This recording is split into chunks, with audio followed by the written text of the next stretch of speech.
नमस्कार मेरे श्रोतागण। मैं आपको हथेली में भाग्य रेखा के उद्गम स्थान के बारे में जानकारी दे रही हूँ कि आपकी भाग्य रेखा कितनी जगह से प्रारंभ होकर शनि क्षेत्र की ओर जाती है। तो कितनी जगह से ये इसका उद्गम होता है, इस बारे में मैं आपको जानकारी दे रही हूँ कि आपकी भाग्य रेखा ऐसा नहीं कि आपकी भाग्य रेखा सीधी हो, सीधी यहाँ मणिबंध से जाए वही भाग्य रेखा है। आपकी भाग्य रेखा को उद्गम कहीं से भी हो करके और वो भाग्य रेखा शनि क्षेत्र पे जाए तो वो भाग्य रेखा कहलाती है।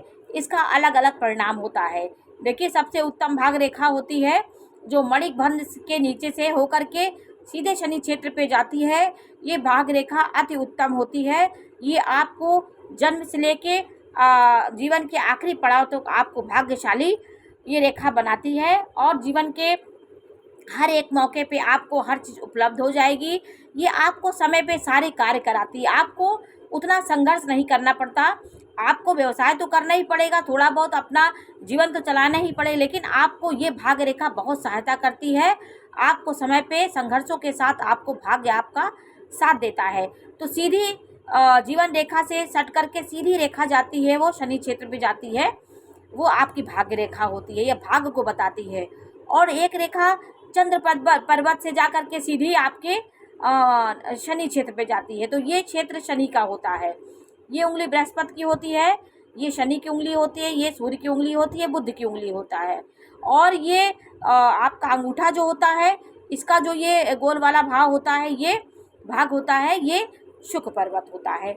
तो कभी कभी आप देखिए शुक्र पर्वत से निकल के जो रेखाएं यहाँ पे जाती हैं भाग्य रेखा पे, इसके अंदर से भी कोई रेखा निकल के यहाँ पे जाती है, वो आपको विवाह के बाद आपके भाग्योन्नति को दिखाती है।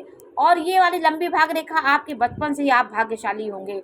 और चंद्र पर्वत से जो रेखाएं निकलती वो भी आपके विवाह के बाद आपके भाग्योदय की सूचना देती है। और मंगल पर्वत से भी निकल करके कभी कभी ये रेखा जाती है। ये जीवन रेखा से भी निकलकर कोई रेखा शनि पर्वत से जाती है। तो आपके स्वयं के पुरुषार्थ से आप अपना भाग्योदय आपका होगा। स्वयं के मेहनत से लगन से आप अपने भाग को बनाने वाले होते हैं। जिस जगह से ये निकल के जाती उतने वर्ष में आपका भाग्योदय होगा। आपके यहाँ पर इस उंगली से ये तर्जनी उंगली और इसके बीच से जो यहाँ का भाग होता है ये 14 वर्ष बताता है। फिर ये यहाँ से 28 वर्ष दुगना होता चला जाता है। तो यहाँ इतना दूरी आपकी इसके नीचे से आप लाइन एक खींचेंगे यहाँ तक का 14, फिर उसके बाद उसको डबल करते जाएंगे। तो यहाँ पे आयु का निर्धारण होता है। इन चिन्हों से रेखाओं से ऐसे हम बना करके आपके आयु का निर्धारण करते हैं। उस आयु से आपका भाग्योदय होगा। तो ये भाग्य रेखा है, इसको आप लोग समझ लीजिए। ऐसा नहीं कि आपकी भाग्य रेखा ये नहीं है लंबी तो आप सोचिए मेरा भाग्य रेखा ही नहीं है। भाग्य रेखा कई जगह से निकलती है। एक भाग्य रेखा आपके बृहस्पति पर्वत से आपके इसके पर्वत जीवन रेखा से निकलकर आपके भाग्य रेखा पे जाएगी। ये आपकी हृदय रेखा होती है। और ये शनि का जो पर्व होता है, जो भी भाग्य रेखा यहाँ पे जाके खत्म होगी वो आपके पूर्ण भाग्य की सूचना देती है। कटी फटी रेखाएं होंगी, शनि तक नहीं जा पाती हैं, वो भाग्य रेखा में अवरोध की सूचक होती हैं। और ये शुक्र पर्वत से भी जा सकती हैं, निम्न मंगल से उच्च मंगल से कहीं से भी आपके निकल के शनि पर्वत से जा सकती हैं, वो आपकी भाग्य रेखा कहलाती हैं। अलग अलग भाग्य रेखा का अलग अलग फल होता है। और ये अंगूठा जो होता है ये मास्टर फिंगर होता है। इसकी रेखाओं इसमें जो ये पहला भाग होता है, ये जितना लंबा होगा आपकी इच्छाएं शक्ति आपकी कामनाएं उतनी ही ऊंची होंगी, महत्वाकांक्षाएं उतनी आगे होंगी।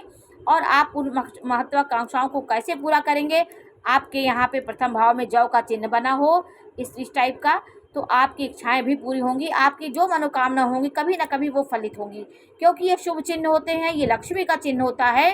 वो आपको ज़रूर आपकी मनोकामना को पूरी करता है। और दूसरा क्षेत्र ये एडिक्ट होता है, 3 भाग में बटा होता है। ये भाग तो शुक्र पर्वत होता है। और शुक्र पर्वत से निकल के जो ये सीधी रेखाएं यहाँ पे जाती वो भी आपकी कामनाएं आपकी महत्वाकांक्षाओं को दिखाती हैं। तो रेखाओं को जानना भी ज़रूरी होता है। हस्त रेखा में आपकी मस्तिष्क रेखा, ये जीवन रेखा और हृदय रेखा के बीच से जो रेखा जाती है वो मस्तिष्क होती है। इसके दूर जाएगी कितनी, कहाँ पे ये जा रही, उसका आपकी बुद्धि कैसी होगी, ये सब चीज़ें ये बताती है।